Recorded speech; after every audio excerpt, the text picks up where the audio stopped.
चले बात चल रहा था कि क्या पढ़ाना है। हम लोग दिमाग में यही सब चलते रहता है ना कि क्या पढ़ाना है। नहीं भाई, अभी बात है कि ऐसे भगा भगा के पढ़वाओगे, बाद में कहोगे क्वेश्चनमा नहीं बनता है ना।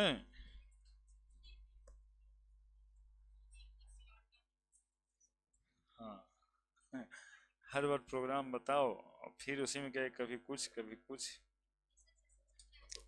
चलने दो ना, खत्म हो जाएगा। अब 6 दिन लगेगा ऑर्गेनिक खत्म होने में। 6 क्लास में ऑर्गेनिक खत्म हो जाएगा, है ना। तो एक चीज तो लगेगा ना कि ऑर्गेनिक हमारा खत्म हो गया।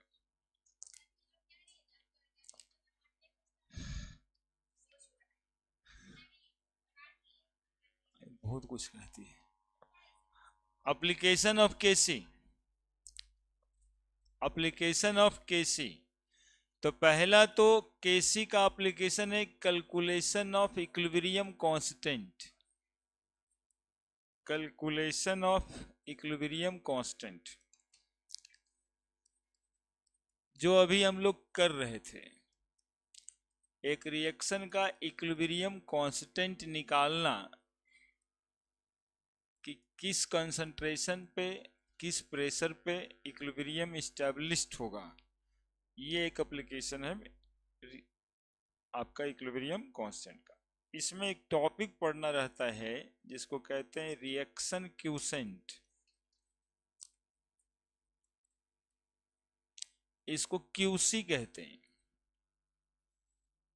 है ना, इसको क्यूसी कहते हैं।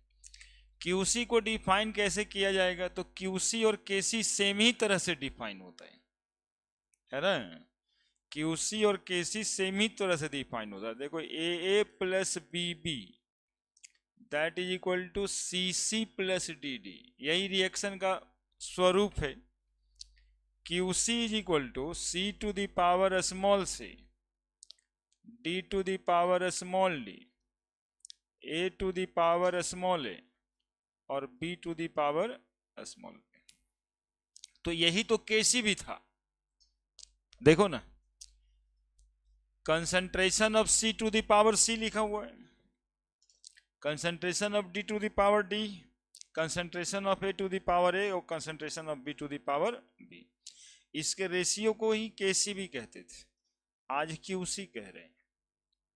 तो क्यूसी और केसी में क्या अंतर है ना। सिमिलरली केसी भी यदि इसका लिखते तो C to the power small C, D to the power small D, A to the power small A और B to the power small B, यही तो लिखा था। तो ये और ये तो दोनों सेम ही। तो फिर क्यूसी अलग कैसे है केसी से। तो देखो, यही चीज निकालना इक्विलिब्रियम पर, एक रिएक्शन जब इक्विलिब्रियम पर आ जाए, यानी इक्विलिब्रियम स्टैब्लिश्ड हो जाए रिएक्शन में, तब केसी कहलाता है। और any stage of reaction except equilibrium, equilibrium के अलावा किसी भी स्टेज ऑफ रिएक्शन में यदि ये चीज निकालते हैं तो उसको क्या कहते हैं, क्यूसी कहते हैं, है ना। मतलब रिएक्शन शुरू हुआ और ये निकाले तो इसको हम क्यूसी कहेंगे, ठीक है। जब तक इक्विलिब्रियम स्टैब्लिश नहीं हो जाए, ये निकाल रहे हैं तो इसको क्यूसी कहेंगे। और रिएक्शन में इक्विलिब्रियम स्टैब्लिश्ड हो गया और तब यही निकाल रहे हैं, तब उसको क्या कहेंगे, केसी। तो एट इक्विलिब्रियम क्यूसी बराबर केसी, ठीक है। At any stage of reaction, any stage of reaction, any stage of reaction except equilibrium, QC not equal to KC. At any stage of reaction, किसी भी स्टेज ऑफ रिएक्शन पे यदि आप ये चीज निकाल रहे हैं तो क्यूसी और केसी का मैग्नीट्यूड बराबर नहीं होगा। तो डिफाइन कैसे करेंगे, तो कह देंगे कि product of concentration of products to that of concentration of reactants to the power raised equal to a stoichiometric coefficient at any stage of the reaction called as reaction quotient, at equilibrium called as equilibrium constant, जो पहले से लिखे हैं, ठीक है। किसी भी stage of reaction के लिए हम इसको कह देंगे QC.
The ratio of concentration of products to that of reactants to the power raised equal to a stoichiometric coefficient at any stage of reaction except equilibrium stage, called as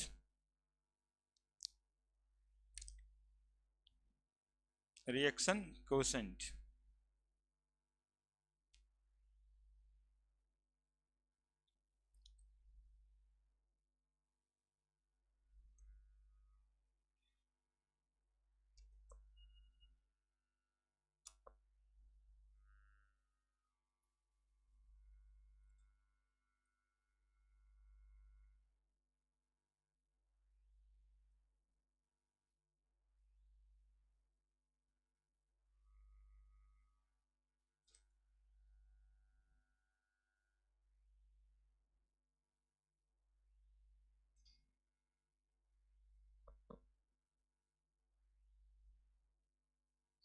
समझ रहे ना questions, मतलब कि equilibrium state समझ रहे होंगे reaction का, और any stage of the reaction भी समझ रहे होंगे।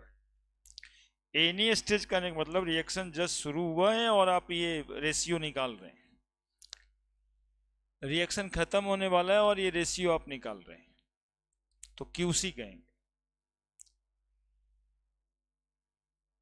और यदि इक्विलिब्रियम पर ही निकाल रहे हैं तो उसी क्यूसी को ही हम लोग केसी कर देंगे। यानी क्यूसी एक ब्रॉड टर्म है, केसी एक स्टेट का टर्म है। केसी किसी स्टेट को डिफाइन करता है और क्यूसी किसी स्टेट को डिफाइन नहीं करता है। ठीक है, ये अंतर है। अब ये दोनों के वैल्यू से हम लोग prediction of direction of chemical reaction करेंगे। क्यूसी और केसी का जो वैल्यू आएगा, इससे हम लोग पता करेंगे कि रिएक्शन फॉरवर्ड डायरेक्शन में चल रहा है कि बैकवर्ड डायरेक्शन में चल रहा है। ठीक है, दूसरा है application. Application number 2, prediction of direction of chemical reaction.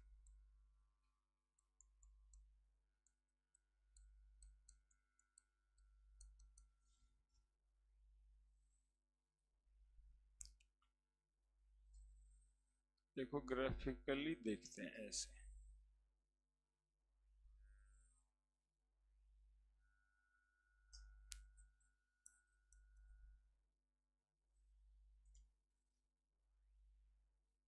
An college में परीक्षा किस चीज का हो रहा है? किसका? अच्छा, बीपीएससी का, पीजी का। इतना भीड़,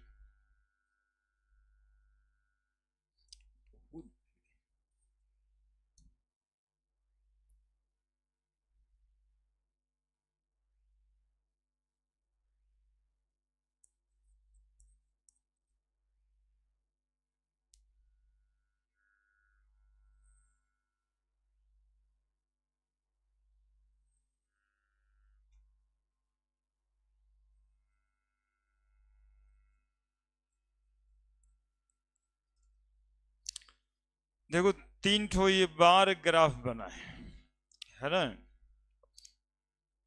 कि उसी का वैल्यू ज्यादा कम हो सकता है, लेकिन केसी का वैल्यू कांस्टेंट है। दिखाई दे रहा है कि उसी का वैल्यू पहले वाले में कम है, फिर दोनों में बराबर है क्यूसी केसी, और फिर तीसरे वाले में क्यूसी का वैल्यू ज्यादा है, केसी का वैल्यू कम है। इससे हमको क्या समझ में आएगा? क्यूसी और केसी के वैल्यू से समझना है प्रोडक्ट का कंसंट्रेशन और रिएक्टेंट का कंसंट्रेशन का रेशियो है। एक रिएक्शन में यदि प्रोडक्ट कम है और रिएक्टेंट ज्यादा है, ऐसे समझो क्यूसी ऊपर में कौन सा चीज है? प्रोडक्ट का कंसंट्रेशन, नीचे क्या है? रिएक्टेंट का कंसंट्रेशन। यदि रिएक्टेंट का कंसंट्रेशन ज्यादा है, प्रोडक्ट कम है, तो क्यूसी का वैल्यू कम आएगा। क्यूसी का वैल्यू कम है, इसका मतलब क्या है कि प्रोडक्ट कम है और रिएक्टेंट ज्यादा है। इसका मतलब है कि प्रोडक्ट का कंसंट्रेशन कम है और रिएक्टेंट का कंसंट्रेशन ज्यादा है। दोनों बराबर है, यानी प्रोडक्ट रिएक्टेंट के अमाउंट है ना, मतलब जितना होना चाहिए था उतना है। तो इसमें तो कोई बात ही नहीं है, इसमें तो क्यूसी और केसी बराबर है, तो रिएक्शन कहाँ पे होगा? तो ये सब सोचने की जरूरत नहीं। क्यूसी बराबर है केसी का, यानी रिएक्शन इज एट इक्विलिब्रियम। और यदि यहां पर पूछा जाए कि यहां कौन सा रिएक्शन चल रहा होगा, फॉरवर्ड डायरेक्शन में या बैकवर्ड डायरेक्शन, क्योंकि रिवर्सिबल रिएक्शन में 2 टाइप का रिएक्शन होता है। जब रिएक्टेंट प्रोडक्ट बन रहा होता है तो फॉरवर्ड, और प्रोडक्ट रिएक्टेंट बन रहा होता है तो बैकवर्ड। तो प्रोडक्ट लेस है और रिएक्टेंट ज्यादा है, तो जिसका कंसंट्रेशन ज्यादा होगा उसका रेट ऑफ रिएक्शन भी ज्यादा होगा। तो रिएक्टेंट ज्यादा है तो फॉरवर्ड रिएक्शन का रेट ज्यादा होगा, यानी रिएक्शन किधर जा रहा होगा? फॉरवर्ड डायरेक्शन में जा रहा होगा। ठीक है, जरा इधर यहाँ क्यूसी ज्यादा आ गया, केसी तो कम है। केसी मतलब जितना था उतना ही है, केसी इक्विलिब्रियम कांस्टेंट है, वो वैल्यू बढ़ता घटता नहीं है। लेकिन क्यूसी बढ़ा हुआ दिखाई दे रहा है, मतलब प्रोडक्ट ज्यादा है, तो यहाँ पे प्रोडक्ट का कंसंट्रेशन ज्यादा है और रिएक्टेंट का कंसंट्रेशन कम। तो इससे हमें समझ आता है कि रिएक्शन किस डायरेक्शन में चल रहा होगा? बैकवर्ड डायरेक्शन में, यानी ऐसे, है ना? समझ रहे हैं? यानी देखो कैसे चल रहा है ये ग्राफ। जो ऐसे बना था ना, आपको याद रखवाने के लिए बना था कि इधर से ऐसे, तो ये ट्राई करेगा कि ये ऐसा बन जाए, और वो ट्राई करेगा कि ऐसा बन जाए। रिएक्शन दोनों ही हाल में कहाँ आना चाहेगा? इक्विलिब्रियम पर आना चाहेगा, इसीलिए ऊपर नीचे का ध्यान रखा गया था, है ना? तो यहाँ पर अब नीचे हम लोग लिख सकते हैं कि rate of backward reaction is greater than rate of forward reaction. लिख सकते हैं।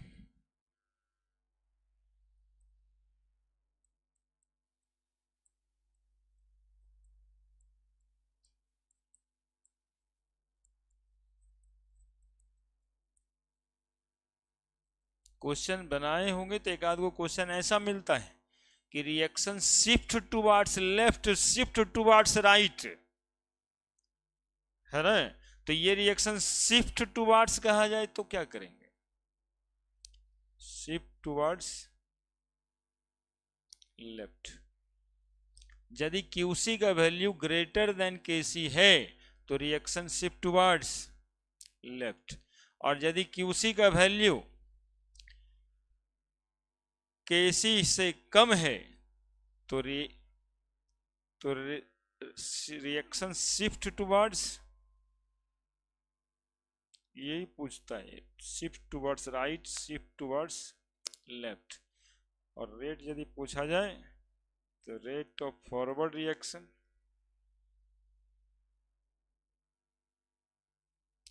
इज ग्रेटर देन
हो गया।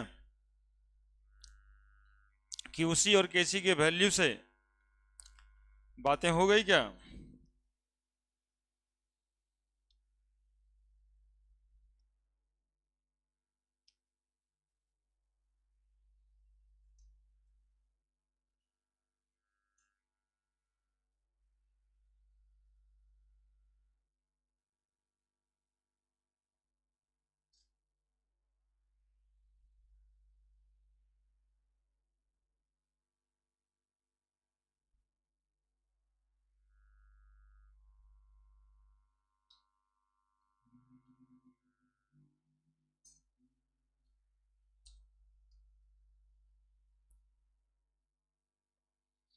तो क्वेश्चन एनसीईआरटी में दिखता है, देखिए, the value of KC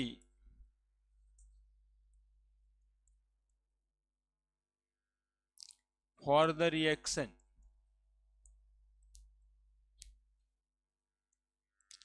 2A equal to B plus C is 2 into 10 to the power minus 3 at a given time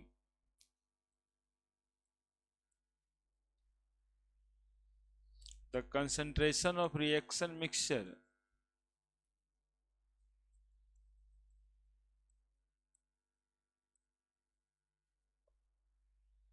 is A बराबर B बराबर C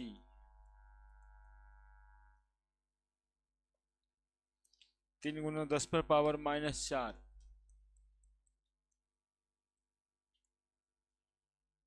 in which direction the reaction will proceed।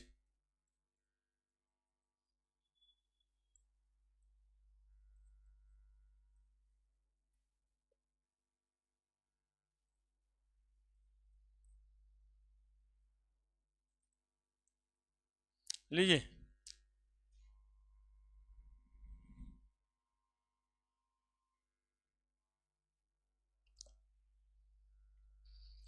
न मिला सवाल तुमको ना?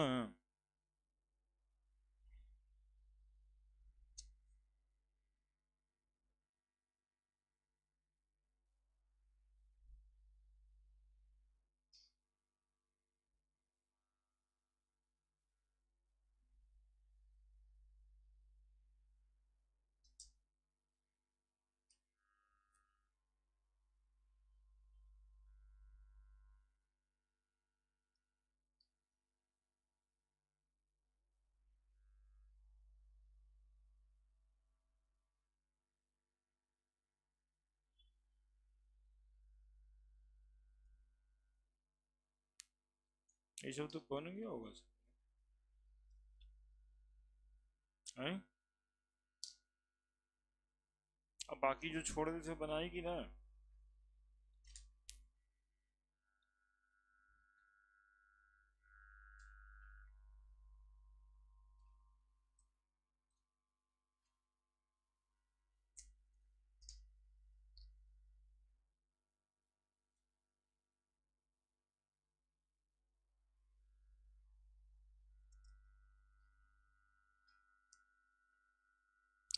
ढेर सारा सवाल बनेगा तो बनाती है ही नहीं। सब तो बन ही जाएगा यहाँ पे।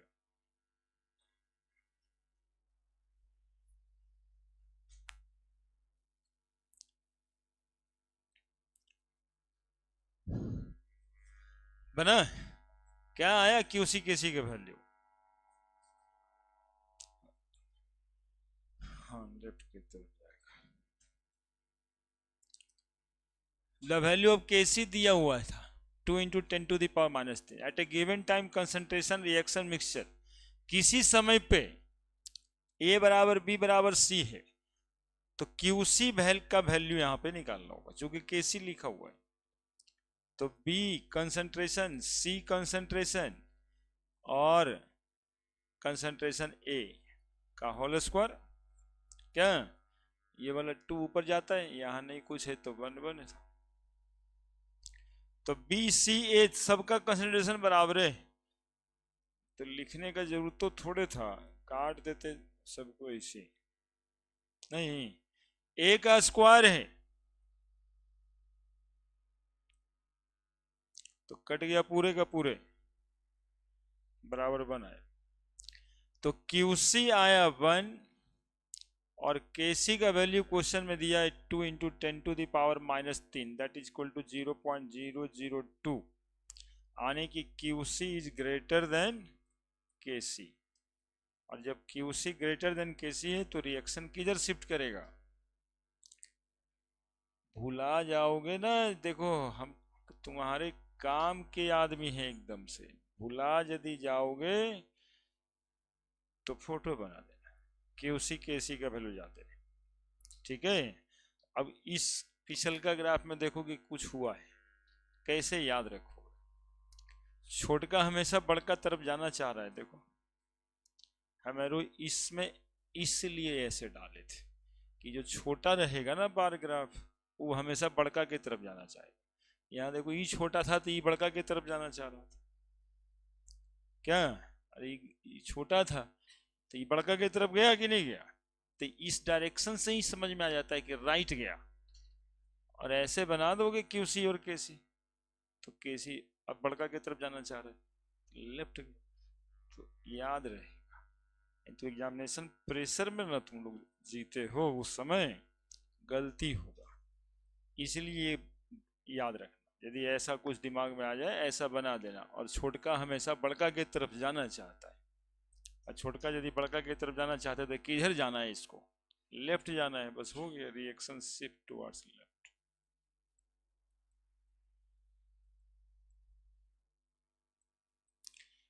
ये सब बचपन का गलती जो करता है ना, उसके बाद जब हम लोग से बातें होती है तब हमें समझ में आता है कि अच्छा इसमें फंस गया बेचारा, ये बनाया तो सब ठीक ही किया, लेफ्ट था कि राइट था, कंफ्यूज आ गया वहां पर।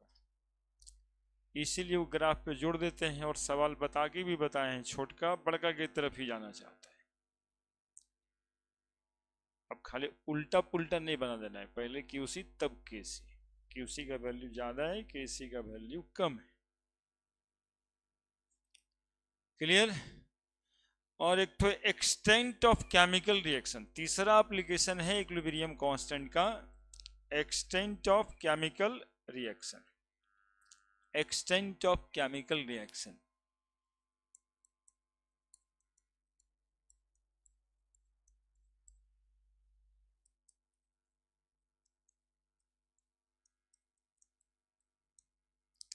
एक्सटेंट ऑफ केमिकल रिएक्शन का हद भी इक्विलिब्रियम कांस्टेंट के मैग्नीट्यूड से पता चलता है। सुनना, ये देखो एक तो ऐसा इसमें बनाते हैं, ऐसे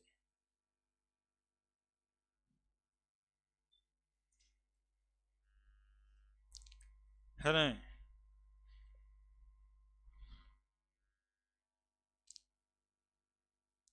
10⁻³ 10⁻³ बीच में 1 होगा। जनरली इक्विलिब्रियम कांस्टेंट का मैग्नीट्यूड इसी के बीच लाई करता है हर रिएक्शन का, है ना। इक्विलिब्रियम कांस्टेंट का मैग्नीट्यूड ऑलमोस्ट ऑल रिएक्शन के लिए कितना होता है, तब रिएक्शन इक्विलिब्रियम पे, और इक्विलिब्रियम वाला रिएक्शन समझा जाता है। ठीक है, रिएक्शन का नेचर रिवर्सिबल समझा जाता है। Most of the reversible reaction have the magnitude of equilibrium constant almost equal to 10 to the power minus 3 to 10 to the power 3 if the value of Kc is greater than 10 to the power 3। तब क्या समझेंगे, if the value Kc is equal to less than 10 to the power minus 3, तब क्या समझेंगे। दो बातें यहां समझनी है, सुनेगा पहले, है ना। सब किताब में लिखा रहता है लेकिन बुझता नहीं है बच्चा, सब लगेगा ऐसी कुछ है लिखल उखल, लेकिन क्वेश्चन से आता है। यदि आप देख रहे हैं कि इक्विलिब्रियम कांस्टेंट का magnitude 10 to the power minus 3 से 10 टू द पावर 3 के बीच है, तो ये रिएक्शन में करीब करीब कुछ appreciable amount of reactant product होगा और इक्विलिब्रियम एस्टैब्लिश्ड हुआ। यानी इक्विलिब्रियम का कोई मीनिंग मतलब है। लेकिन यदि 10 टू द पावर माइनस 3 से कम है और रिएक्शन में इक्विलिब्रियम एस्टैब्लिश्ड हो गया, तो क्या समझेंगे आप। ये पूछता है, रीजनिंग है ये, क्या समझेंगे आप इससे। तो सुनिए, Kc बराबर होता है प्रोडक्ट का कंसंट्रेशन बटा रिएक्टेंट का कंसंट्रेशन, और इसका magnitude 10 to the power minus 3 से भी कम आ रहा है। इसका मतलब है कि रिएक्टेंट का कंसंट्रेशन बहुत ही ज्यादा होगा प्रोडक्ट के कंसंट्रेशन से, तब तो वैल्यू बहुत कम ही आया और रिएक्शन में इक्विलिब्रियम एस्टैब्लिश कर गया। ठीक है, यानी हम समझेंगे कि रिएक्शन अभी शुरू ही हुआ था और इक्विलिब्रियम एस्टैब्लिश कर गया। ये रिएक्शन आगे बढ़ेगा नहीं। देखिए कितना बड़ा समझ में आने वाली बात है, समझ रहे हैं। यदि किसी केमिकल रिएक्शन का Kc का value 10 to the power minus 3 से कम आता है, इसका मतलब समझेंगे कि ये वाला केमिकल रिएक्शन अभी स्टार्ट ही हुआ था और इक्विलिब्रियम एस्टैब्लिश कर गया। यानी ये रिएक्शन का फ्यूचर है कि आगे बढ़ पाएगा, नॉट फर्दर प्रोसीड। जो रिएक्शन अभी 1 मोल लेकर के स्टार्ट किए थे, 0.01 मोल में इक्विलिब्रियम में आ गया, मतलब कि बहुत कम ही खर्चा हुआ और इक्विलिब्रियम एस्टैब्लिश कर। समझ रहे हैं बात। रिएक्टेंट ज्यादा है, प्रोडक्ट कम है, यानी ये रिएक्शन पूरा कभी हो नहीं पाएगा। ठीक है, ये रिएक्शन आगे नहीं होगा। अब देखो यहाँ Kc का वैल्यू 10 टू द पावर 3 से ज्यादा है। इसमें ज्यादा तब होगा जब प्रोडक्ट का कंसंट्रेशन बहुत ही ज्यादा है, किससे, रिएक्टेंट के कंसंट्रेशन से। 1000 आ रहा है रेशियो का वैल्यू। इसका यह मतलब है कि रिएक्शन में इक्विलिब्रियम तब इस्टेब्लिश्ड हुआ जब प्रोडक्ट एक लार्ज अमाउंट में बन गया। यानी reaction is almost complete, then equilibrium is established. Reaction is almost complete, then equilibrium is established. ठीक है, और वहां reaction just began and equilibrium is established. यहाँ reaction almost undergoing completion, then equilibrium is established. दोनों का मतलब है ना। 10 टू द पावर माइनस 3 से 10 टू द पावर 3 है, तो कहेंगे appreciable amount of reactant product है और उसमें इक्विलिब्रियम एस्टैब्लिश्ड हो गया है। ठीक है, अब ये दोनों ही केसेस में रिएक्शन को रिवर्सिबल नेचर का नहीं कहा जाता है। कंप्लीट हो गया तब इक्विलिब्रियम एस्टैब्लिश्ड हुआ, तो क्या कहिएगा, रिवर्सिबल रिएक्शन है। अब तो शुरू नहीं हुआ कि खत्म हो गया। तो ये सब रिएक्शन का नेचर रिवर्सिबल नहीं होता है ना। तो आपको कभी कभी सवाल आता है, एक रिएक्शन लिख देगा, इसका Kc का वैल्यू इतना है, तो इससे क्या इन्फॉर्मेशन है। 4 ऑप्शन, 4 ऑप्शन को समझना है। तो यही समझना है, यदि 10 टू द पावर 3 से ज्यादा आ गया तब क्या समझना है, reaction almost undergo in completion then equilibrium is established.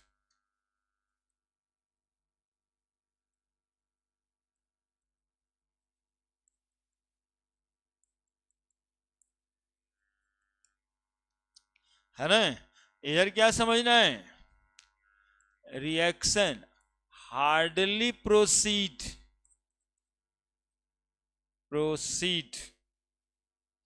Hardly proceed. अच्छा, और सॉफ्ट वाला इंग्लिश लिखते हैं। Reaction just begin and equilibrium is established.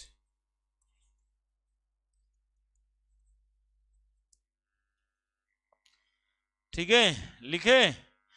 और इस एरो का क्या मतलब था? देखो, एरो का मतलब था शुरुआत, एरो का मतलब था खत्म। तो ये बता रहा है खत्म होने पर इक्विलिब्रियम एस्टैब्लिश्ड हुआ, ये बता रहा है कि अभी शुरू हुआ इक्विलिब्रियम एस्टैब्लिश्ड। यही इस एरो का मतलब था, है ना? इतना इतना सा ये बार ग्राफ में इक्विलिब्रियम एस्टैब्लिश्ड हो गया, इतना ही समय। और ये इधर में इतना जो वैल्यू आ रहा है, मतलब undergoing completion then equilibrium is established. Product थोड़ा सा ही बच गया।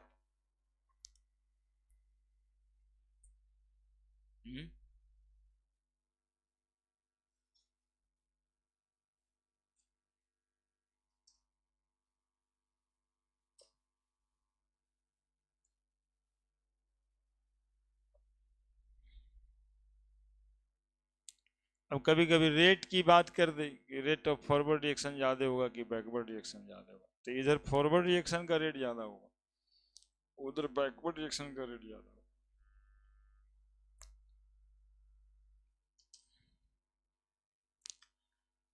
है ना? ऑब्जेक्टिव क्वेश्चंस यहाँ से तरह तरह के बना करके पूछेगा और कॉन्सेप्चुअल होता है।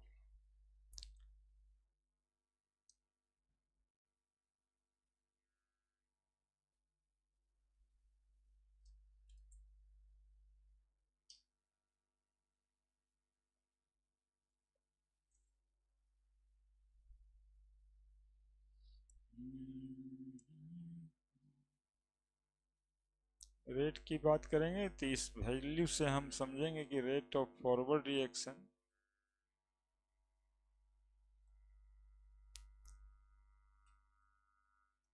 ग्रेटर देन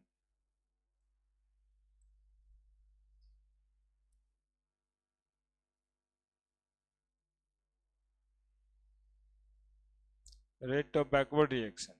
इधर क्या समझेंगे? रेट ऑफ बैकवर्ड रिएक्शन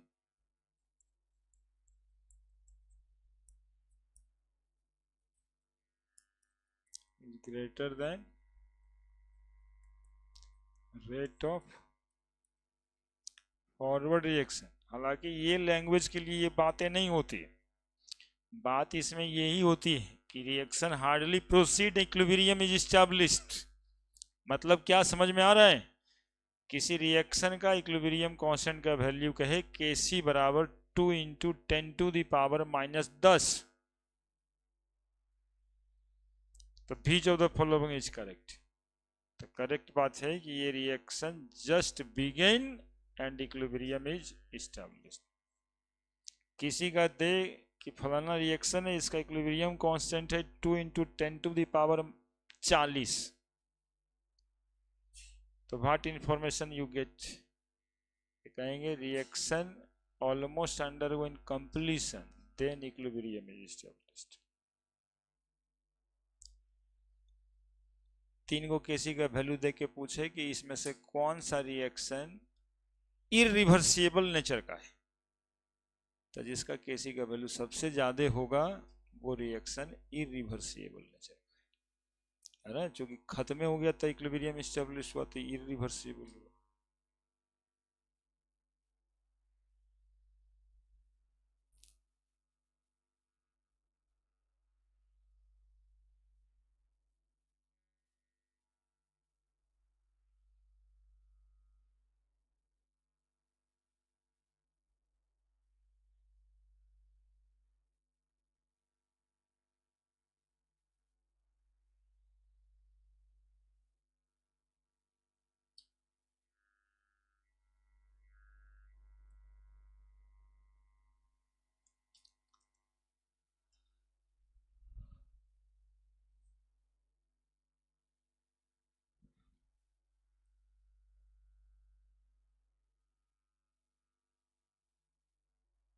तुम तो कॉपी से पेज पे आ गई।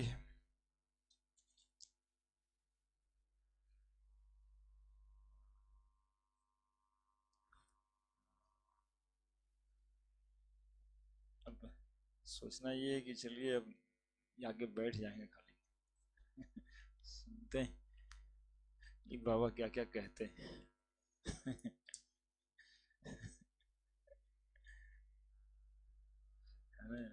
कोचिंग क्लास से समागम बना देगी तो इस समागम में आए।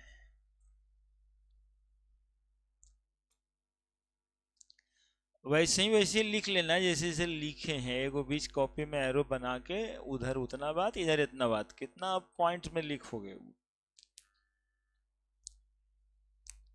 इक्विलिब्रियम वाले हर रिएक्शन का नेचर होता है कि वो जस्ट ट्राई करता है कि इक्विलिब्रियम पे रीच हो जाए, इसीलिए उधर वाला फॉरवर्ड रिएक्शन में जाएगा, और इधर यदि आ गया है तो वो कहाँ जाएगा, बैकवर्ड रिएक्शन में जाएगा। जैसे एनसीईआरटी में क्लास को लाइन होगा N2 plus O2 N2 plus O2 2NO, ठीक है। केसी का वैल्यू लिखा है 4.8 into 4.8 into 10 to the power -31। क्या इन्फर करोगे बताओ, इस रिएक्शन के बारे में कुछ बताओ।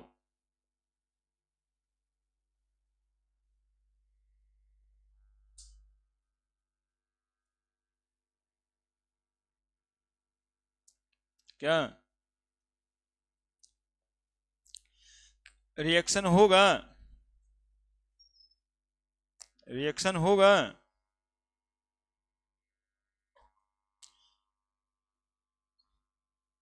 Hardly proceed equilibrium is established, उधर वाला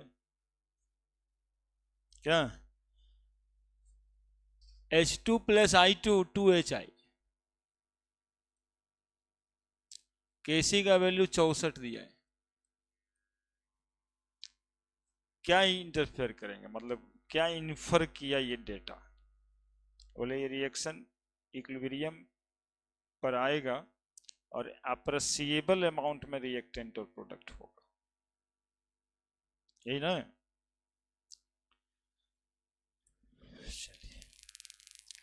ली चार्टेलियर्स प्रिंसिपल,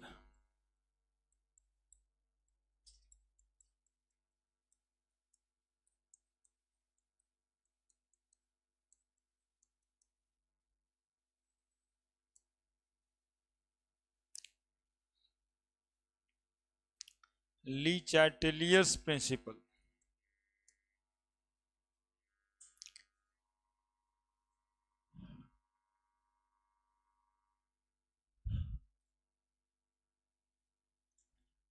ली चार्टेलियर्स भाई साहब क्या कहते हैं,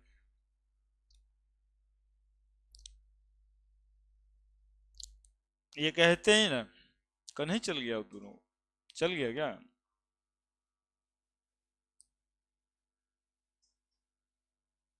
काहे क्या हो गया था।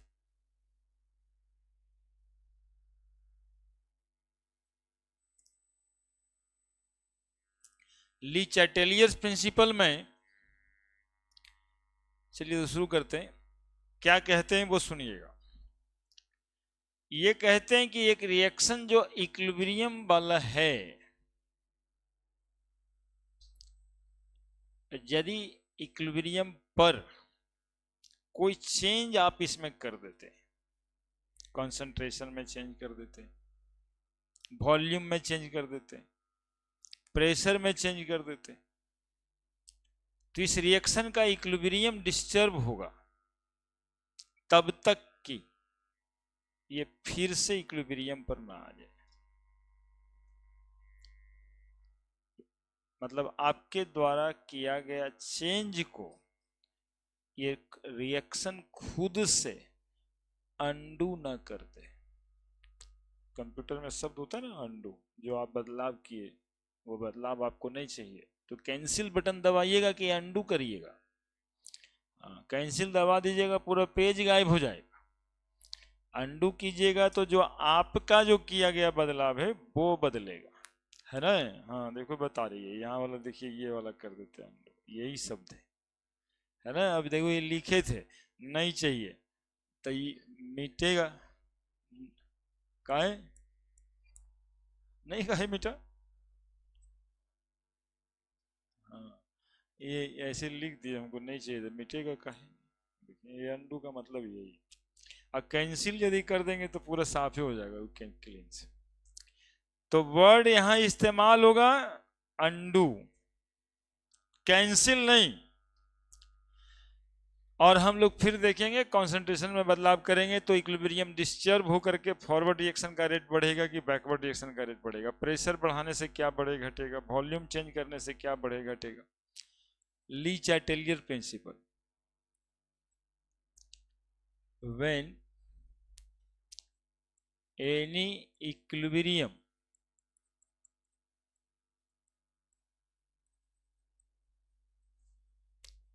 measuring term like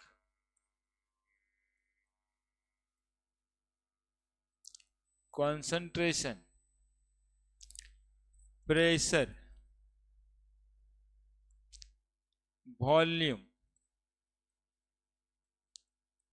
temperature,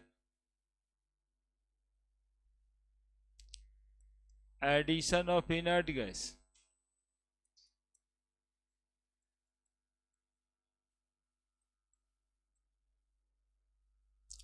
when any equilibrium measuring term like concentration, pressure, volume, temperature,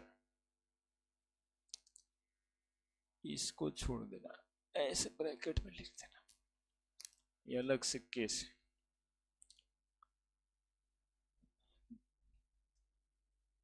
When any equilibrium measuring term like concentration, pressure, volume, temperature changes for a reaction,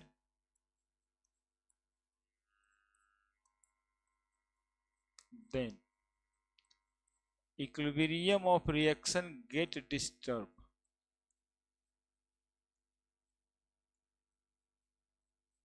Equilibrium of reaction get disturbed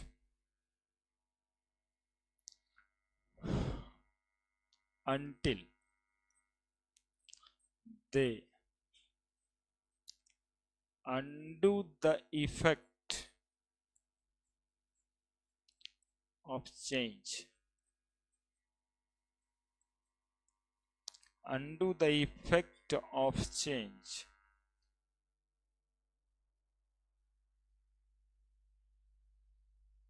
इसी को कहते हैं ली चैटेलियर्स principal.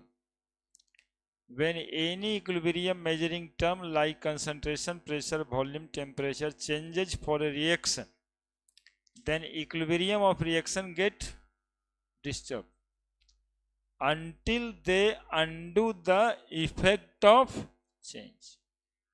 आपके द्वारा जो change किया गया है उसका इफेक्ट जो रिएक्शन पे हो रहा है उस इफेक्ट को अंडू कर देगा, ठीक है। कहीं कहीं बुक में नलिफाई भी लिखा रहता है लेकिन कैंसल नहीं लिखना है ना। दो तीन वो ऑप्शन यदि दे देना कि undo the effect of change, cancel the effect of change, cancel the effect of change tick लगा दीजिएगा तो गलती हो ही जाएगा। अब पहला effect of change of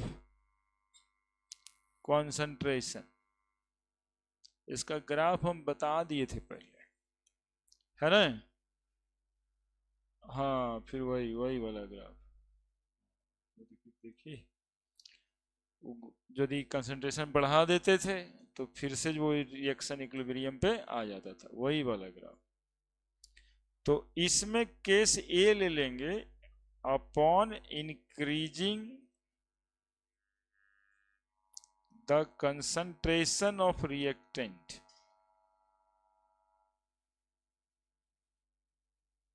reactant के कंसंट्रेशन को बढ़ाएंगे तो क्या होगा पूछा जाता है। तो रेट ऑफ फॉरवर्ड रिएक्शन बढ़ेगा नहीं, रिएक्टेंट के कंसंट्रेशन को बढ़ा दीजिएगा, रिएक्टेंट का कंसंट्रेशन जब बढ़ेगा तो फॉरवर्ड रिएक्शन का रेट बढ़ जाएगा। Rate of forward reaction greater then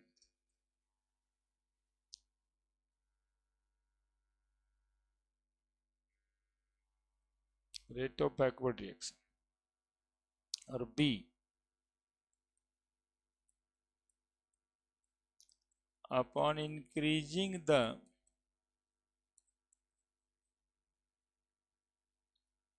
concentration of product.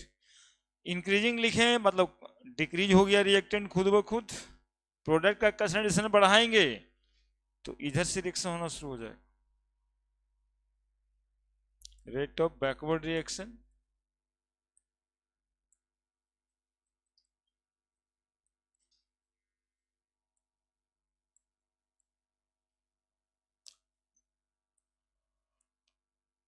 increases then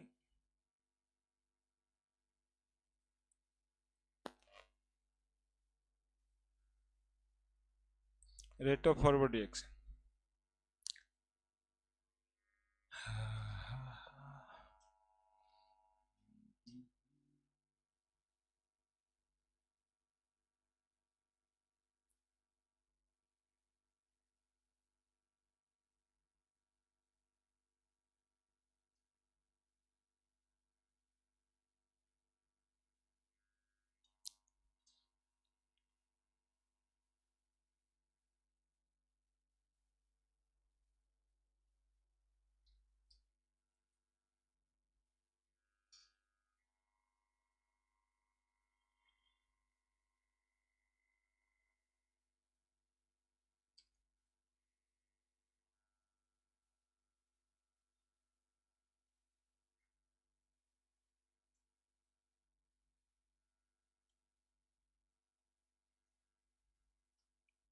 बढ़े।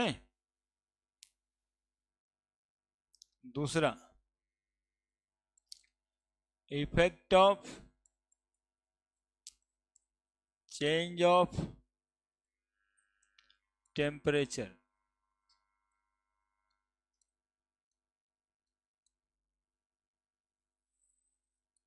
देखो टेम्परेचर बदलेगा ना तो ये बात बिल्कुल प्रैक्टिकली सोचना, दो तरह का रिएक्शन होता है, एक्सोथर्मिक और एंडोथर्मिक, तो दोनों में बिहेवियर अलग अलग होता है। सुनो, रिएक्टेंट प्रोडक्ट बन रहा है, ऐसे ही कुछ होता है, थोड़ा सा और दूर में प्रोडक्ट बनाते हैं, रिएक्टेंट प्लस हीट तब प्रोडक्ट बन रहा है, ऐसे करते। कैसा रिएक्शन है ये, कैसा रिएक्शन है ये? एंडोथर्मिक रिएक्शन है।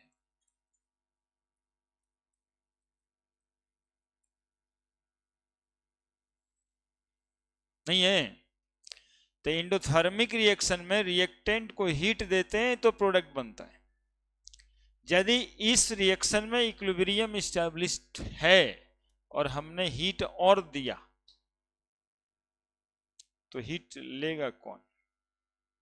जो आप दिया, कौन लेगा? अरे जो लेता है वही ना लेगा यार, रिएक्टेंट ही लेगा। रिएक्टेंट के और टेम्परेचर बढ़ा दिए हम, हीट किए, मतलब रिएक्टेंट को ना हीट मिलेगा तो रेट ऑफ फॉरवर्ड रिएक्शन बढ़ जाएगा अपॉन इंक्रीजिंग टेम्परेचर, है ना? तो इस केस में upon increasing temperature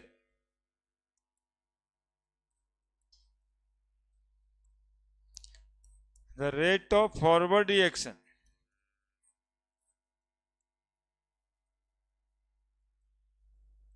is greater than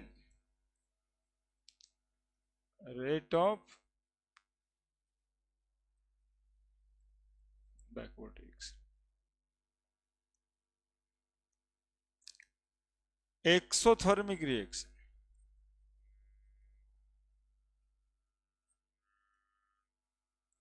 और एंडोथर्मिक रिएक्शन में अब टेम्परेचर बढ़ाने से रेट ऑफ फॉरवर्ड रिएक्शन बढ़ेगा, यही ना हुआ? एक्सोथर्मिक रिएक्शन लिखना है। देखो कैसे लिख रहे हैं, रिएक्टेंट प्रोडक्ट प्लस हीट। अब इसमें आप टेम्परेचर बढ़ाओगे तो आपके द्वारा बढ़ाया गया टेम्परेचर कौन लेगा? तो प्रोडक्ट और हीट लेके क्या बनाएगा? तो क्या बढ़ेगा? Upon increasing temperature.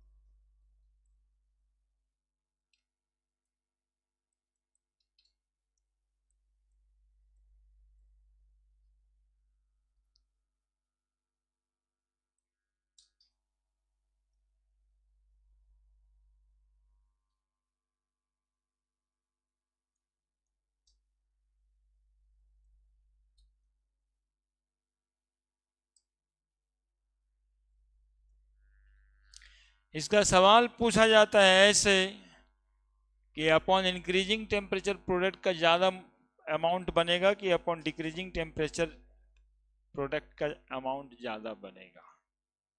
तो यदि फॉरवर्ड रिएक्शन बढ़ रहा है, फॉरवर्ड रिएक्शन यदि हो रहा है, इसका मतलब प्रोडक्ट ज़्यादा ही बन रहा है। इस केस में, इस केस में रिएक्टेंट ज़्यादा बन रहा है, प्रोडक्ट डिकम्पोज होने लगेगा। तो ये सब बातें इधर उधर से ऑप्शन बेसिस पे बात करनी होगी।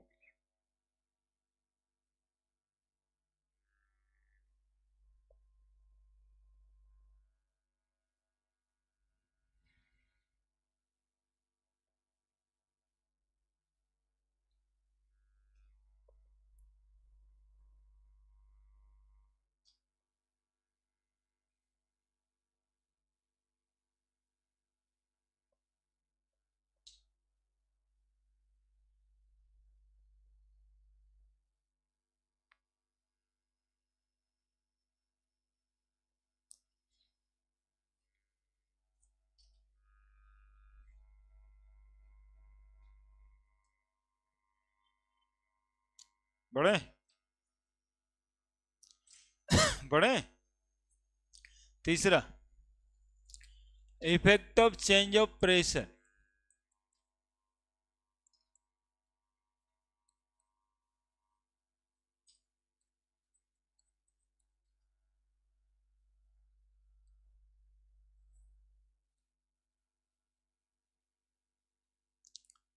प्रेशर यदि आप बढ़ाएंगे तो यहां पे 3 केस होगा, है ना? प्रेशर आप यदि इंक्रीज करें रहे हैं तो रिएक्शन उधर शिफ्ट करेगा जिधर नंबर ऑफ मोल, वो कम बोले को ज्यादा बोले हम कहाँ कुछ बोलते, हम बोलते हैं कुछ। हम तो अब आपको दिखाएंगे कि नंबर ऑफ मोल कम है कि ज़्यादा है, तो अब देखिए, अब दिखाते हैं। हमको तो समझाना ना पड़ जाएगा कि आप समझिए, रटा रटाया वाला बात कीजिएगा तो वैसे ही हो जाएगा, समझिए तब। हाँ, देखिए कॉन्सेप्ट क्या है कि ये रिएक्शन हमेशा क्लोज्ड कंटेनर में होता है। H2 प्लस I2 2HI सब गैस है, ठीक है। अब प्रेशर तो इस कंटेनर का होगा। देखिएगा कितना छोटा बात से ये बात हम आपको समझाएंगे। प्रेशर कंटेनर का होगा, उसी प्रेशर में हाइड्रोजन, आयोडीन और HI रहता हो बाट बाट के। जिसका नंबर ऑफ मोल ज्यादा, वो ज्यादा प्रेशर में रहता हो। पार्शियल प्रेशर का कॉन्सेप्ट है कि मोल फ्रैक्शन गुना टोटल प्रेशर। तो मोल फ्रैक्शन जिसका ज्यादा होगा उसी का ना पार्शियल प्रेशर ज्यादा होगा। तो मोल फ्रैक्शन किसका ज्यादा होगा? तो जिसका नंबर ऑफ मोल ज्यादा होगा, यानी कि इधर प्रोडक्ट का भी 2 मोल और रिएक्टेंट भी सब मिला के, तो दोनों तरफ प्रेशर बराबर बराबर बट गया होगा। अब इस केसेस में आप प्रेशर बढ़ाएंगे या घटाएंगे तो दोनों तरफ बराबर घटेगा और बढ़ेगा। तो change in pressure can't alter the state of equilibrium. जो भी आप घटाए बढ़ाएंगे प्रेशर वो दोनों तरफ बराबर बट जाएगा, इसलिए यहां पे चेंज इन प्रेशर इक्विलिब्रियम को डिस्टर्ब नहीं करेगा। समझ आ रही है बात? तो डेल्टा एन 0 है,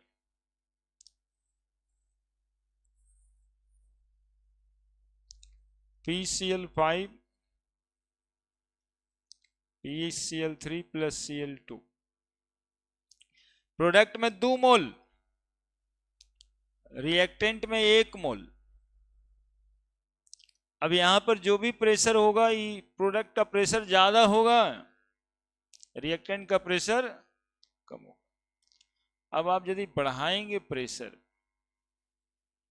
है ना, तो रिएक्शन किधर शिफ्ट करेगा, सवाल ये है। तो प्रेशर किसका बढ़ेगा? इसका ज्यादा बढ़ेगा। इसका जब ज्यादा बढ़ेगा तो रिएक्शन बैकवर्ड एक्शन में जाएगा क्या? तो अपन increasing pressure reaction shift in those direction which has less number of mole। ठीक है, और इधर देखिए N2 प्लस 3H2 अमोनिया, उधर 2 मोल है, इधर 4 मोल है। ठीक है, तो पहले ही से प्रेशर कम तो इसी का होगा, ज्यादा इसका होगा। प्रेशर आप बढ़ाएंगे तो बढ़ाया हुआ आपका प्रेशर इधर ही ज्यादा बढ़ेगा, क्योंकि आप कंटेनर के प्रेशर को बढ़ाते हैं। नाइट्रोजन हाइड्रोजन अपने आप ही उस प्रेशर को अपने नंबर ऑफ मोल के हिसाब से बांट लेता है, क्योंकि पार्शियल प्रेशर बराबर होता है मोल फ्रैक्शन गुना टोटल प्रेशर। तो मोल फ्रैक्शन जिसका ज्यादा होगा, नंबर ऑफ मोल ज्यादा होगा, तो ज्यादा प्रेशर इस पे बढ़ेगा। तो बढ़ाए हुआ प्रेशर को क्या करना चाहेगा सिस्टम? कम करें तो रिएक्शन किधर शिफ्ट करेगा? Forward direction shift. ठीक है, तो इफ डेल्टा एन, सुनिएगा जी, डेल्टा एन बराबर 1 या पॉजिटिव, ठीक है, increasing pressure upon increasing pressure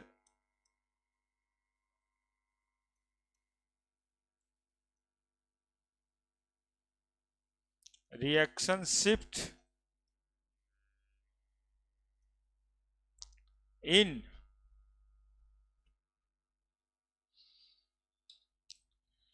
shift left लिखना चाहिए। और यदि रेट में बात करें तो यही बात हो जाएगा कि rate of backward reaction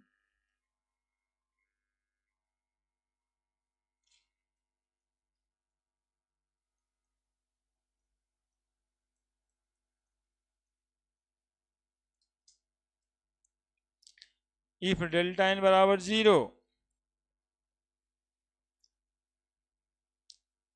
change in pressure doesn't affect the state of equilibrium।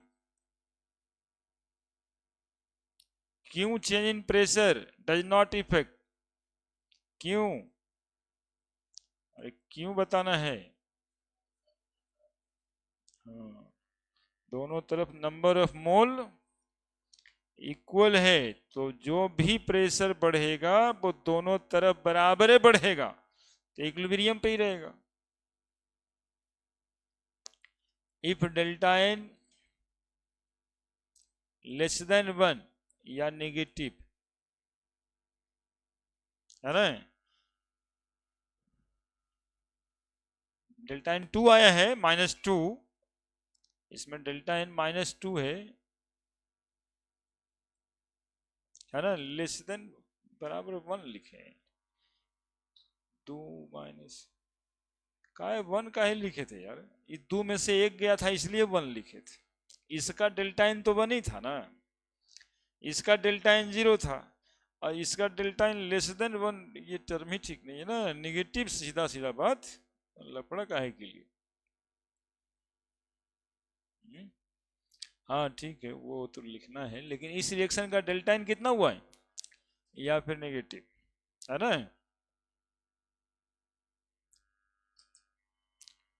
upon increasing pressure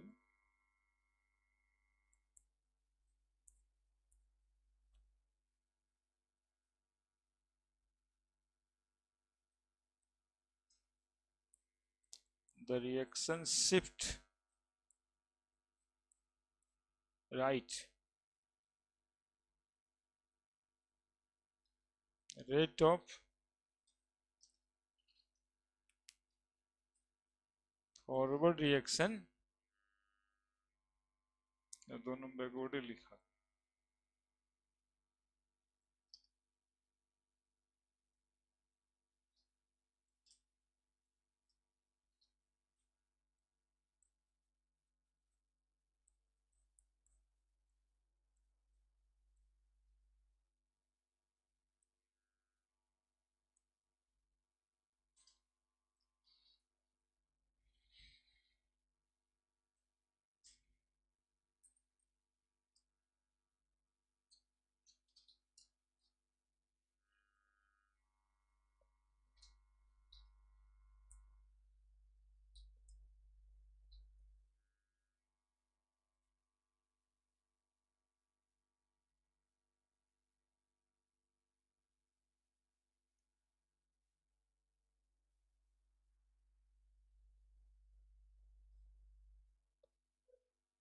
time is up,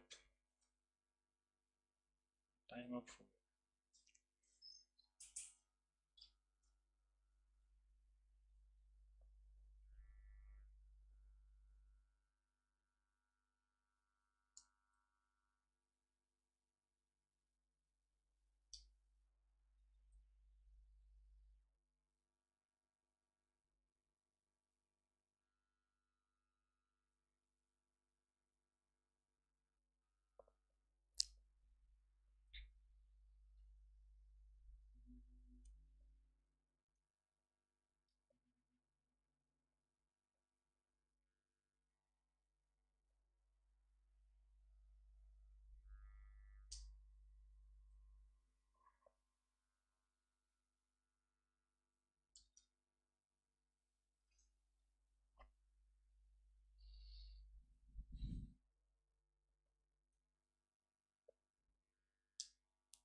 लिख दिया, लिख दिया।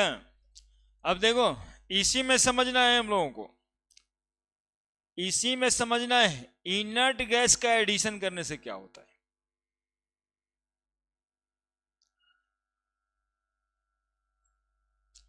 इसी में समझना है इनर्ट गैस के एडिशन से क्या होता है। 3 केस उसमें भी बनेगा, सुनिएगा पहले जी। चौथा नंबर हम इसी में जोड़ के सिखाएंगे आपको, क्योंकि आपको ज्यादा फायदा वही करेगा। कह रहा है कि ये रिएक्शन इक्विलिब्रियम पे है और इसमें हम इनर्ट गैस डाल दिए, यानी आर्गन क्रिप्टन कुछ गैस इसमें हम लोग इसमें ऐड कर दिए। तो आर्गन क्रिप्टन जो ऐड आप करेंगे इसमें, तो वो रिएक्शन में टेक पार्ट तो करेगा नहीं, मतलब PCl5 जैसा कुछ उससे रिएक्ट तो करेगा नहीं। क्या करेगा, जगह तो छेकेगा, जगह ही छेकेगा ना। नहीं, इधर ये 2 मोल था तो ज्यादा जगह इसका छेकेगा, ये पहले से कम था, ये तो कम ही जगह में, तो इसका कम ही जगह छेकेगा, इसका जगह। अब एक बात और उसमें लिखा रहता है, एट कांस्टेंट वॉल्यूम, आप इनर्ट गैस ऐड किए हैं और वॉल्यूम को बढ़ने घटने नहीं दिए, तब कुछ नहीं होगा, है ना, तब कुछ नहीं होगा। यानी कह रहे हैं कि आपने इनर्ट गैस ऐड भी किया है और वॉल्यूम को भी कांस्टेंट रखा है, तो रिएक्शन बेसन के वॉल्यूम में यदि कोई बदलाव नहीं होगा आर्गन क्रिप्टन डालने से, तो कोई इफेक्ट भी इक्विलिब्रियम पर नहीं होगा। ठीक है, ठीक है, नहीं ठीक है तो प्रेशर पे आएंगे बाद में ना, पहले तो वॉल्यूम कांस्टेंट कह दिए, ठीक है, पहले तो वॉल्यूम को हमने कांस्टेंट कह दिया, तो एक लाइन हम पहले लिख देंगे कि addition of inert gas at constant volume in any case does not affect the state of equilibrium, ठीक है, लेकिन जब प्रेशर घटेगा बढ़ेगा तो फिर बातें होगी, है ना। तो फिर यहां पर बातें तो सेम ही हो जाएगा, इस केस में एडिशन ऑफ इनर्ट गैस का कोई इफेक्ट नहीं होगा, ठीक है, क्योंकि प्रेशर की बात है तो दोनों तरफ बराबर प्रेशर है, दोनों तरफ जगह बराबर छेकेगा, दोनों तरफ का बराबर प्रेशर वो बांटेगा, तो प्रॉब्लम क्या है, इक्विलिब्रियम डिस्टर्ब नहीं होगा।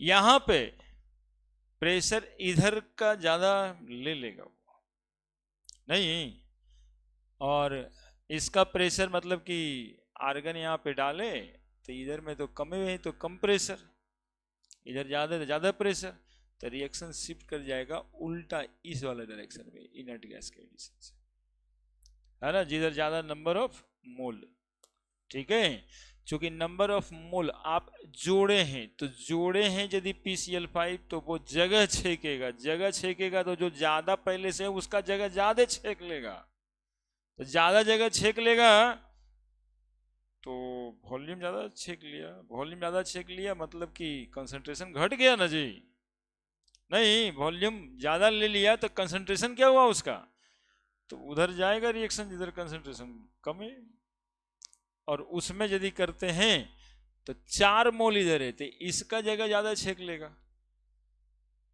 ठीक है, तो ज्यादा वॉल्यूम इसका छेक लेगा, कंसंट्रेशन घट जाएगा, तो फॉरवर्ड रिएक्शन से उधर बैकवर्ड रिएक्शन हो जाएगा, यानी प्रेशर वाला केस से ठीक उल्टा, बस इतनी सा बात दिमाग में रखना है, ठीक है, और कांस्टेंट वॉल्यूम कर दे तब कोई प्रभाव नहीं पड़ेगा। एडिशन ऑफ इनर्ट गैस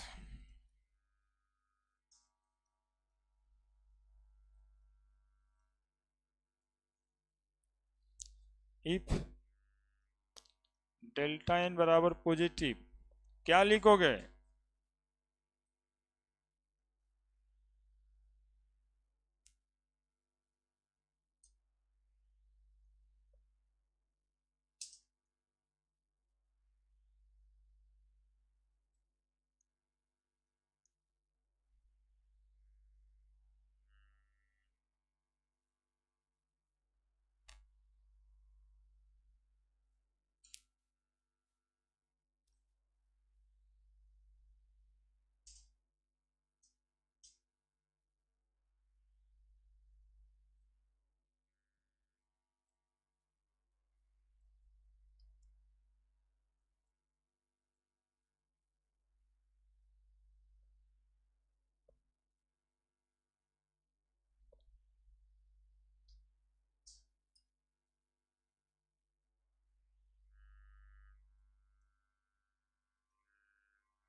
अब जो याद रखने वाला बात दिमाग में लिख दें, ये लेस देन की होंगे,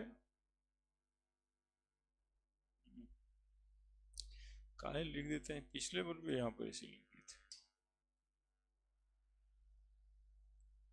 नहीं, पिछले बार भी ऐसे लिख देते, यही ना, रेट ऑफ फॉरवर्ड रिएक्शन बढ़ेगा, रेट ऑफ बैकवर्ड रिएक्शन बढ़ेगा। ठीक है, यहां पर कुछ नहीं होगा। क्या याद रखेंगे?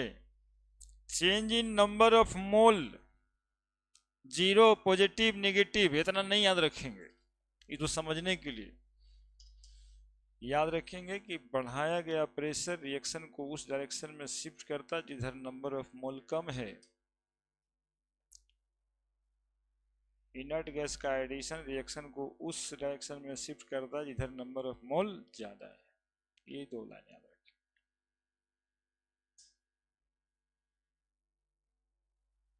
करना पड़ेगा, आता भी बैलेंस भी है, लेकिन नहीं आता तो करना पड़ेगा, क्योंकि नंबर ऑफ मोल का तो प्रॉब्लम में है ही।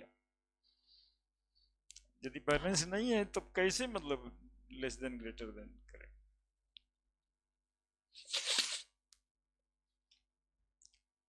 और जो बातें कंसंट्रेशन के इंक्रीज होने पे हुआ, वही बातें वॉल्यूम के डिक्रीज होने पर होगा।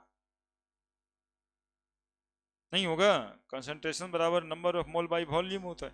तो जो पहला केस है वही वॉल्यूम का केस रहने देना, है ना। तो ये दो बात नोट में लिखना होगा। नोट, अब इतना तो समझदारी की बात है। और याद रखने के लिए क्या लिखेंगे? Increase in pressure, increasing pressure at equilibrium shift the reaction towards those side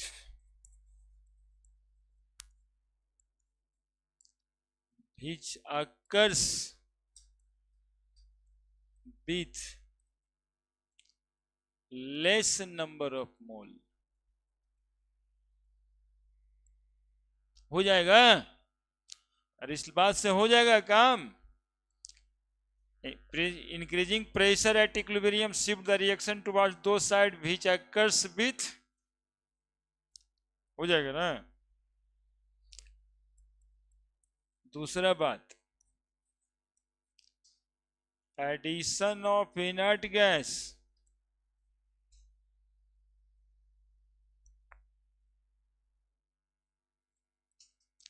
at equilibrium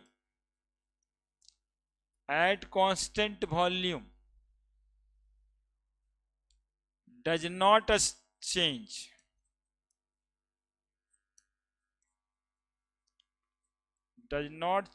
the state of equilibrium।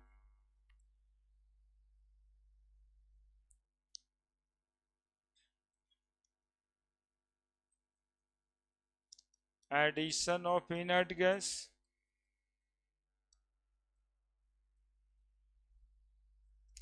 at equilibrium at variable volume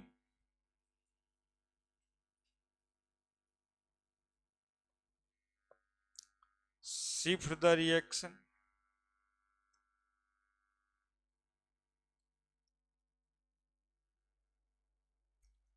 towards those side which occurs with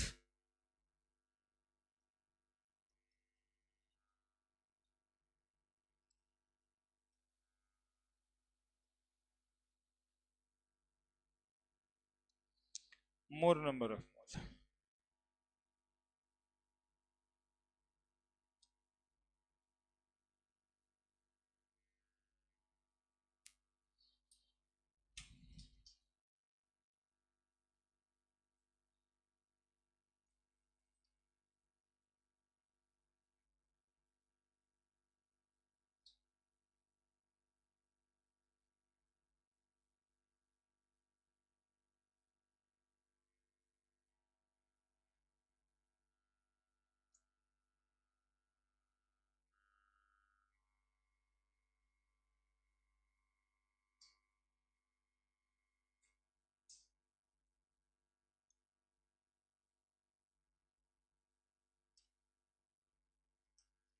पूरा कलाकार आदमी है नहीं, ये 1.5 पेज में सब लिख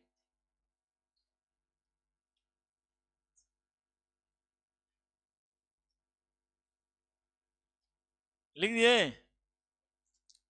कोई दिक्कत? वॉल्यूम का चेंज कंसंट्रेशन से मैच करा दीजिएगा, है ना। वॉल्यूम बढ़ेगा मतलब कंसंट्रेशन घटेगा।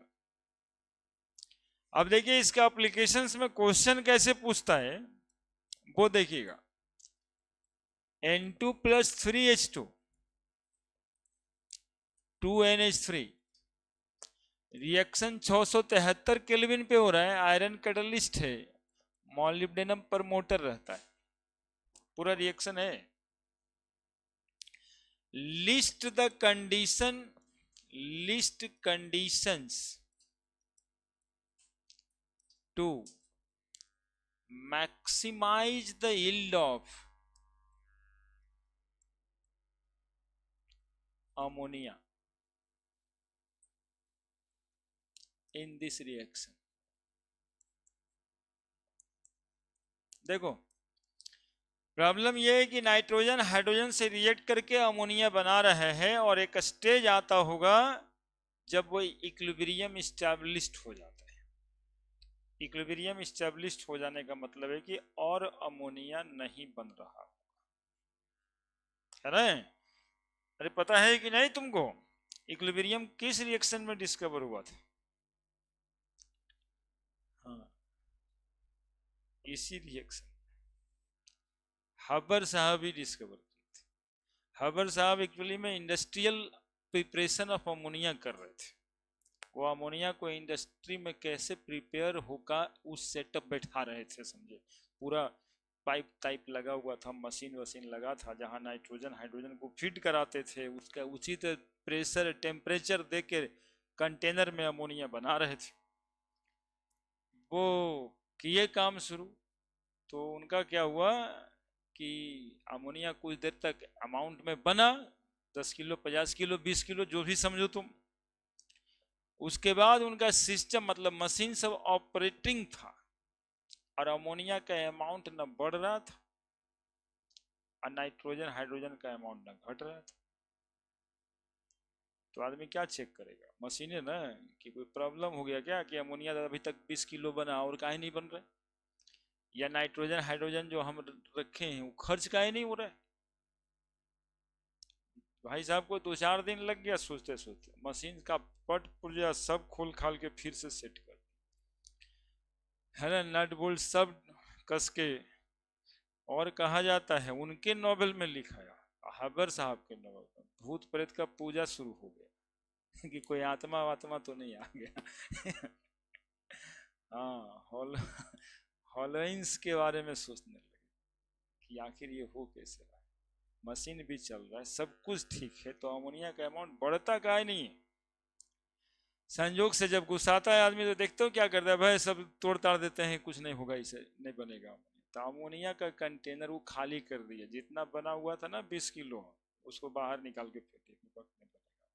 फिर मशीन चालू कर दी, कुछ देर में फिर देखे अमोनिया बन रहा है।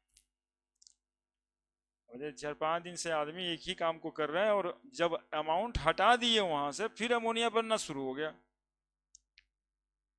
तब बहुत परिश्रम से उनको पता चल पाया ये कि जो अमोनिया हमारा बन रहा था 20 किलो, उसके बाद जो 1 किलो बनता था वो टूट के फिर नाइट्रोजन है हाइड्रोजन बना देता था।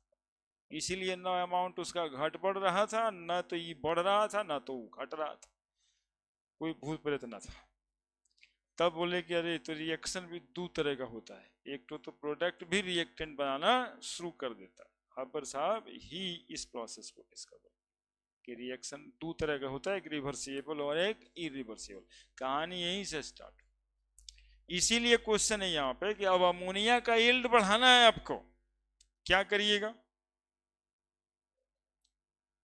है ना। तो सबसे पहला काम हम लोग आंसर में कर सकते हैं, 4-5 गो ऑब्जेक्टिव क्वेश्चन यहाँ से बनेगा। सबसे पहला काम, आप नाइट्रोजन हाइड्रोजन के अमाउंट को बढ़ाएंगे तब भी अमोनिया बढ़ेगा, है ना। Upon increasing concentration of nitrogen and hydrogen, ठीक है।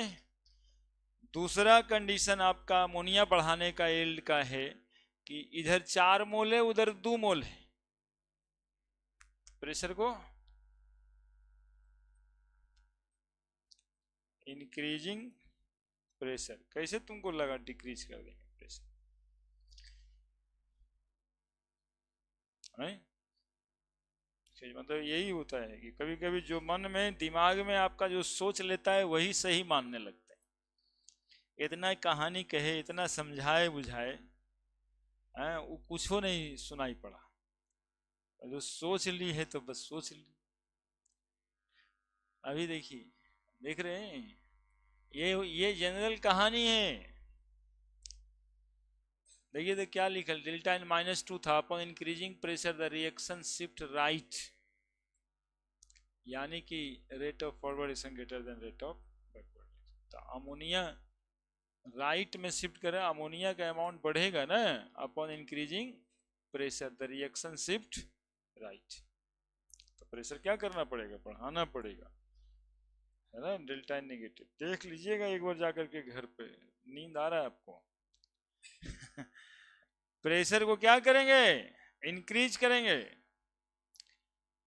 तीसरा कंडीशन, टेम्परेचर का क्या करें,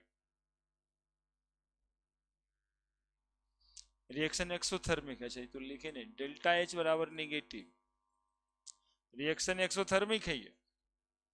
टेम्परेचर बढ़ाएं कि घटाएं, रिएक्शन एक्सोथर्मिक है यानी प्लस हीट यहाँ पे। तो यदि आप टेम्परेचर बढ़ा देंगे तो अमोनिया टूटना शुरू हो जाएगा बाय लोअरिंग टेम्परेचर।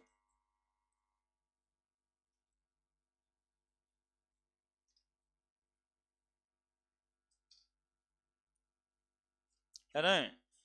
क्या इनर्ट गैस एडिशन वगैरह भी कुछ करेगा क्या, अमोनिया को बढ़ा देगा क्या? वो तो ज्यादा नंबर ऑफ मोल तरफ जाता है। तो ये तीन काम करके आप अमोनिया के यील्ड को मैक्सिमाइज कर सकते हैं। ठीक है, नहीं तो मशीन चलते रहेगा और अमोनिया जितना बना ले उतने पर रहेगा, है ना। सोचना शुरू कर दीजिएगा कि कुछ हो तो नहीं गया। तो इतना जल्दी भागने में क्यों रहता है?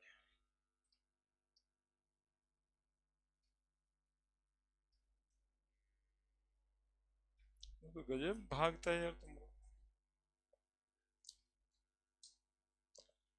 काहे भागता है? हाँ खाना, खाने का प्रॉब्लम है ही है ना।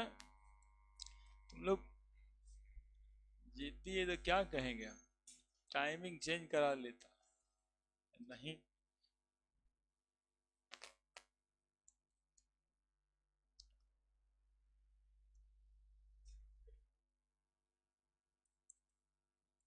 अब जिनको जिनको दिक्कत है अभी बैठ लेने हैं, हम क्या बोले।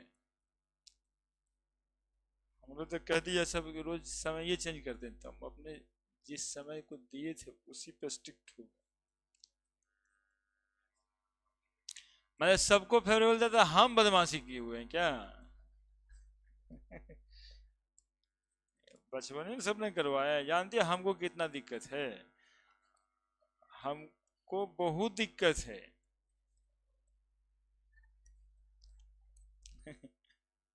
हमको कितना दिक्कत है कि 12 बजे से आ गए, अब 2 क्लास अभी नहीं है, बैठल रहेंगे बैठल रहेंगे।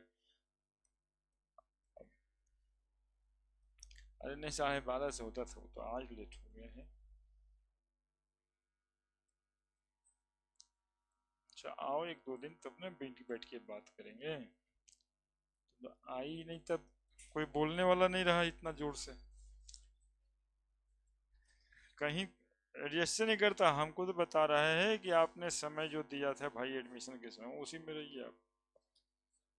बताइए तो, थोड़ा सा तो ये सब सोचना चाहिए कि अच्छा सर भी हैं।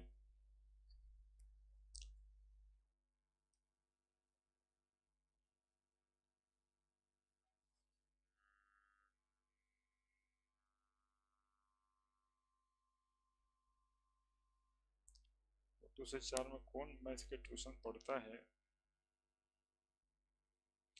एको मिनट न रुकता है, तू बजने जैसे बजता वैसे निकल जाता।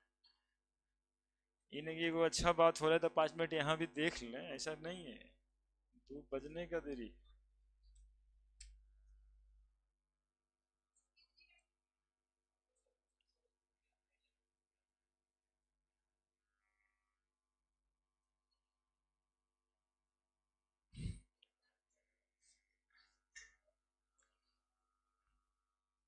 गुटबाजी हो गया है।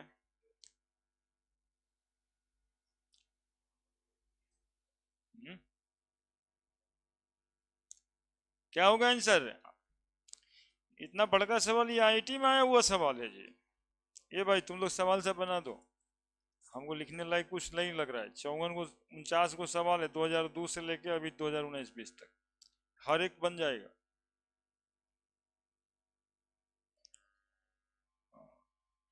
हम तो देख रहे हैं कि भाई कोई ऐसा कुछ है तो हम सॉल्व कर देंगे। Change in volume does not alter, जानते हैं काहे? हाँ, क्योंकि जो है डेल्टा एन जीरो है, जितना वॉल्यूम यदि आप बदलिएगा इसका तो उतना बराबर इसका भी बदल ही जाएगा। तो दोनों का जब बराबर बराबर बदलेगा तो इक्विलिब्रियम में क्यों कोई इफेक्ट होगा क्या? इसीलिए हम कंटेनर बनाए हैं। जब प्रेशर की बात करें, वॉल्यूम की बात करें, तो कंटेनर का प्रेशर बढ़ाए घटाएगा, वॉल्यूम कंटेनर का बढ़े घटेगा, और नंबर ऑफ मोल के हिसाब से ये खुद का प्रेशर या वॉल्यूम अपने आप को चेंज कर लेगा। तो यदि दोनों तरफ बराबर है तो बराबर प्रेशर में बदलाव कर लेगा, वॉल्यूम बराबर है तो वॉल्यूमो बराबर बराबर बांट लेगा। कोई इनर्ट गैस लाएंगे तो दोनों का जगह बराबर बराबर सेकेगा, इसलिए तीनों में कोई असर नहीं होता। ठीक है, एक और है जी, जरा देख लो, इसको ऐसे रफली लिखते हैं, एकदम पूरा सवाल ऐसा नहीं लिखते। 2SO2 plus O2 2SO3, delta H बराबर लिखा है सवाल में -198 kilo joule. On the basis of Letellier principle, the condition favorable condition for forward reaction, option भी दे नहीं, ऑप्शन हम चाह रहे नहीं दे, आप लोग खुद ही बताइए, खाली टेम्परेचर और प्रेशर बताना है, क्या करना पड़ेगा? सवाल आईटी का है, ऑप्शन है 4 गो, लेकिन ऐसी बताइए। 2 1 3 मोल है, इधर 2 मोल है, इंक्रीजिंग प्रेशर,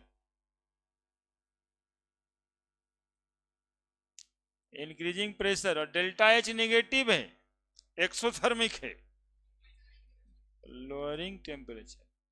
यही 4 ऑप्शन में लिखल है 4 बार। क्या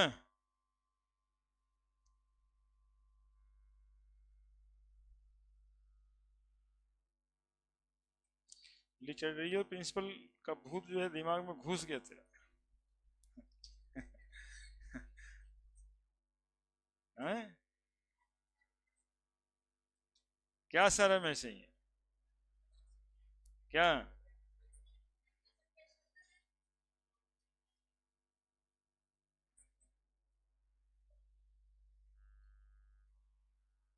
ये उसका कहना दूसरा है कि अभी घटाए थे अभी बढ़ाए, देखो तो कहाँ घटाए बढ़ाए, लोअरिंग टेम्परेचर ही तो था इसमें,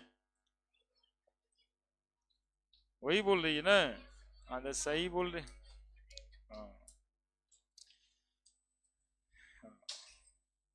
हाँ, एक तो और फॉर्मूला होता है यार, डेल्टा जी बराबर -RT ln KC,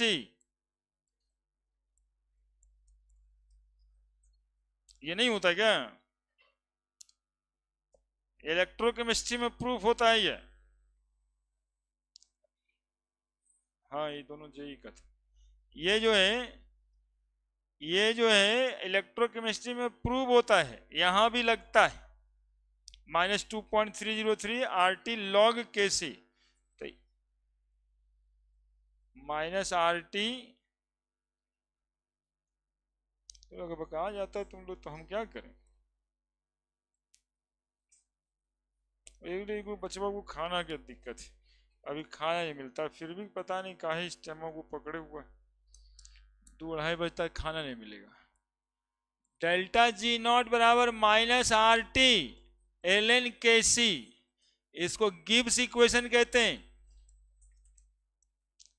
जहां डेल्टा जी बराबर फ्री एनर्जी है ना, डेल्टा जी बराबर फ्री एनर्जी, तो डेल्टा जी नॉट बराबर -2.303 RT log KC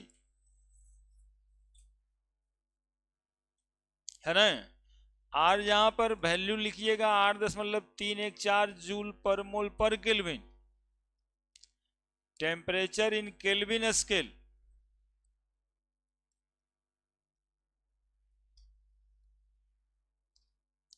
और केसी इक्विलिब्रियम कांस्टेंट।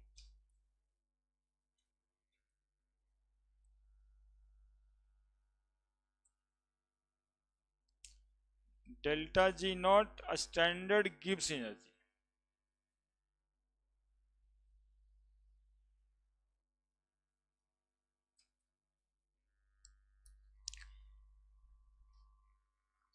ठीक है, इसी इक्वेशन से निकल जाएगा केसी का वैल्यू अलग अलग टेम्परेचर पे क्या होगा।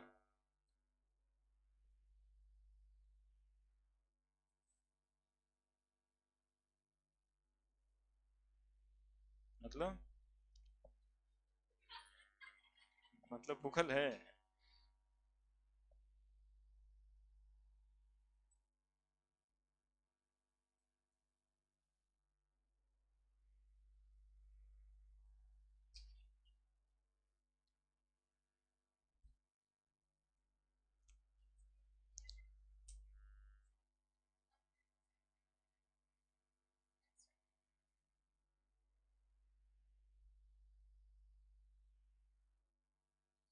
छोटा बैच नहीं पढ़ाना चाहिए, हमको ये सीख मिलता है ना, इससे अपनी बेइज्जती तो होती ही है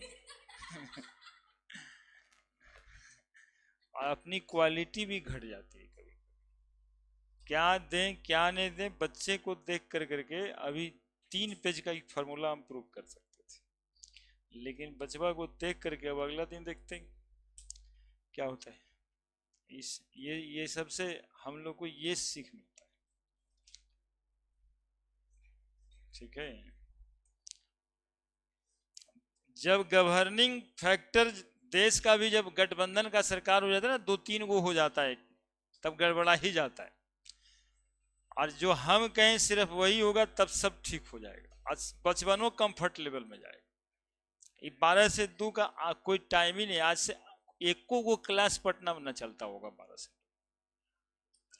तो गधा एक तो स्टाफ जो था वो 12 से 2 रखा था क्लास। सबसे पहला गलती तो वो किया था, हम तो ये जबरदस्ती किए हुए हैं